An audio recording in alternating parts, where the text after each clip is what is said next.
Hello friends, welcome to my channel তৃপ্তির রসোই ঘর। আজকে তোমাদের জন্য নতুন একটি রেসিপি নিয়ে এসেছি। বাড়িতে যখন মাছ মাংস থাকে না, তখন শেষ ভরসা থাকে ডিমের উপরে। এই ডিমটাকে আমরা বিভিন্ন সময় বিভিন্নভাবে খেয়ে থাকি। আজকে শেয়ার করব ফুলকপি দিয়ে ডিমের কারির অনেক সুস্বাদু একটি রেসিপি। তাহলে চলো রান্না শুরু করে দিই। রেসিপিটি সম্পূর্ণ জানতে স্কিপ না করে পুরো ভিডিওটির সাথেই থাকো। প্রথমে এই তরকারিটি রান্না করার জন্য চুলায় একটি প্যান বসিয়ে দিব আর প্যানে দিয়ে দিব অল্প করে সয়াবিন তেল আর দিয়ে দিব একটু করে হলুদের গুঁড়ি। 5টি ডিম আগে সেদ্ধ করে ছুলে রেখেছি, সেগুলো দিয়ে দিব। এখন চামচ দিয়ে নেড়ে নেড়ে এই ডিমগুলোকে ভেজে নিব। এই ডিমগুলো তোমরা তোমাদের পছন্দ অনুযায়ী কম বেশি ভেজে নিতে পারো।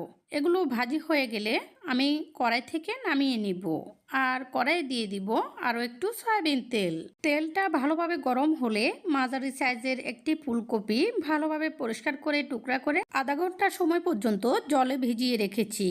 জলে ভিজিয়ে রাখার কারণ হচ্ছে যদি কোনো পোকা থাকে তাহলে এগুলো বেরিয়ে যাবে, আর জলে ভিজিয়ে রাখার কারণে ফুলকপিগুলো ভাজার সময় তেল বেশি লাগবে না। এখন এখানে আমি একটু করে লবণ এবং হলুদের গুঁড়ি দিয়ে দিয়েছি আর এগুলোকে নেড়ে একটু মিশিয়ে দিব। এরপর ঢাকনা দিয়ে দিব। ঢাকনা দিয়ে চুলার আগুনটি একবারেই কমিয়ে দিব। কম আগুনে ঢাকনা দিয়ে দিয়ে ফুলকপিগুলোকে ভাজলে এগুলো খুব সুন্দরভাবে ভাজি হয়ে যাবে।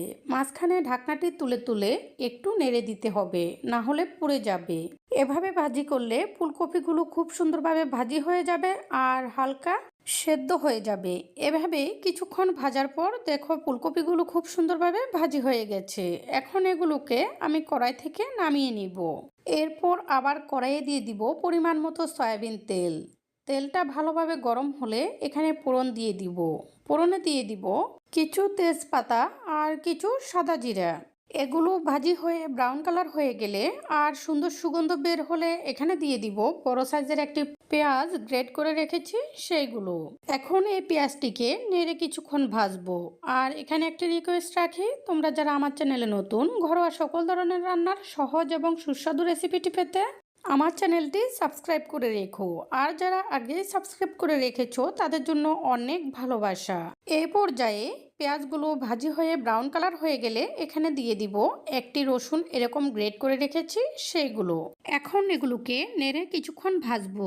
ভাজতে ভাজতে যখন লাল হয়ে সুন্দর সুগন্ধ বের হবে, এ পর্যায়ে চুলার আগুনটি একদম ডিম করে দিয়ে এখানে দিয়ে দিব পরিমাণ মতো লবণ, 1 চা চামচ পরিমাণ আদা বাটা, 1 চা চামচ পরিমাণ জিরার গুঁড়া আর দিয়ে দিব 1 চা চামচ পরিমাণ ধনিয়া গুঁড়া। এরপর দিয়ে দিব পরিমাণ মতো হলুদের গুঁড়ি, মরিচের গুঁড়ি আর দিয়ে দিব অল্প করে জল মশলাগুলো কষানোর জন্য। এখন চুলার আগুনটি একটু বাড়িয়ে দিয়ে নেড়ে নেড়ে মশলাগুলোকে কিছুক্ষণ সময় নিয়ে কষাবো। মশলাটাকে ভালোভাবে কষানোর উপরেই তরকারির স্বাদটা অনেকটাই নির্ভর করে। তোমরা চাইলে এখানে একটি টমেটোকে ব্লেন্ড করে দিয়ে দিতে পারো অথবা একটু টমেটো সস দিয়ে দিতে পারো। এতে করে তরকারির স্বাদটা আরও কয়েক গুণ বেড়ে যাবে। কষাতে কষাতে তেলটা এরকম উপরে উঠে আসলে এখানে দিয়ে দিব ডিমের সাথে কিছু আলুকে সিদ্ধ করে রেখেছিলাম, সেইগুলোকে ছুলে বড় বড় করে টুকরা করে কেটে নিয়েছি সেইগুলো। এখন এই আলুগুলোকে মশলাগুলোর সাথে কিছুক্ষণ কষাবো। এতে করে মশলার স্বাদটা আলুর সাথে ভালোভাবে মিশে যাবে। মাঝখানে একটু ঢাকনা দিয়েও রাখবো। তোমরা চাইলে এই আলুগুলোকে আলাদা করে ভেজেও দিতে পারো, কিন্তু সেদ্ধ করে এরকম বড় বড় টুকরা করে দিলে পরবর্তীতে আলুগুলো খেতে অনেক মজা লাগে। এরপর এখানে ভেজে রাখা ফুলকপিগুলো দিয়ে দিব। এগুলোকেও মশলার সাথে কিছুক্ষণ নেড়ে নেড়ে কষাবো। এভাবেই অল্প কিছুক্ষণ কষানোর পর এগুলোকে স্তূপ করে দিয়ে এখানে অল্প করে জল দিয়ে দিব, এগুলো আরও একটু সেদ্ধ হওয়ার জন্য। জলটা দেওয়ার পর ফুটে উঠলে ঢাকনা দিয়ে দিব আর চুলার আগুনটি একদম ডিম করে দিব। 10 মিনিট এভাবেই বসিয়ে রাখবো। 10 মিনিট পর ঢাকনাটি তুলে নিব আর এখানে ঝোলের জন্য পরিমাণ মতো জল দিয়ে দিব। এখানে আমি গরম জল দিয়েছি। তরকারিতে গরম জল ব্যবহার করলে তরকারিগুলো খেতে অনেক ভালো হয়। এ পর্যায়ে ভেজে রাখা ডিমগুলো দিয়ে দিব। এরপর নেড়ে এগুলোকে ঝোলের সাথে মিশিয়ে দিব আর সমান করে দিব। এখন ফুটে ওঠার জন্য অপেক্ষা করব। ভালোভাবে ফুটে উঠলে কিছুক্ষণ এভাবে টকবক করে ফুটতে দিব। এতে করে তরকারির স্বাদটা সমানভাবে মিশে যাবে। মাঝখানে আরও একটু নেড়ে দিব। এরপর 1/2 চা চামচ গরম মশলা উপরে ছড়িয়ে দিব। মশলাটা দিয়ে চামচ দিয়ে নেড়ে মশলাটা পুরো তরকারির সাথে মিশিয়ে দিব। মশলাটা দেওয়ার পর একটু ফুটে উঠলে চুলাটি নিভিয়ে দিব আর এভাবেই কিছুক্ষণ গরম চুলার উপরে রেখে দিব।